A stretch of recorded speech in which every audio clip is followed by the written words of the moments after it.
Hello everyone, welcome back to my channel Joshyaram. ఈ రోజు recipe వచ్చేసి carrot halwa. Milkmaid and khoa use చేయకుండా సింపుల్గా ఇంట్లో ఉండే ఇంగ్రీడియంట్స్తో టేస్టీగా అయితే ఈ స్వీట్ని ప్రిపేర్ చేసుకోవచ్చు. మరి లేట్ చేయకుండా ఈ రెసిపీ మేకింగ్ ప్రాసెస్ని చూసేయండి. ముందుగా స్టవ్ ఆన్ చేసి ప్యాన్ పెట్టుకుని 2 to 3 టేబుల్ స్పూన్స్ నెయ్యి వేసుకోవాలి.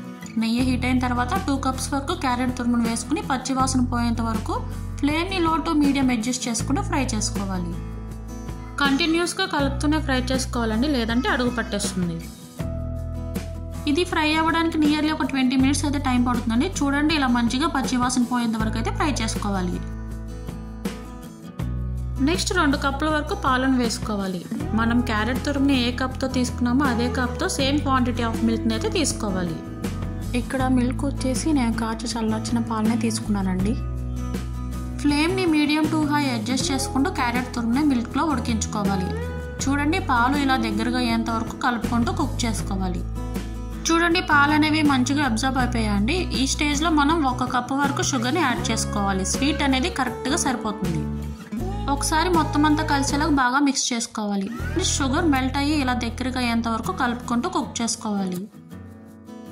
ఇప్పుడు 1/2 స్పూన్ ఇలాచీ పౌడర్ వేసుకుని ఒకసారి మిక్స్ చేసుకోవాలి. నెక్స్ట్ 1 స్పూన్ గీ వేసి మిక్స్ చేసుకుని మరొక 5 నిమిషాలు కుక్ చేసుకోవాలి.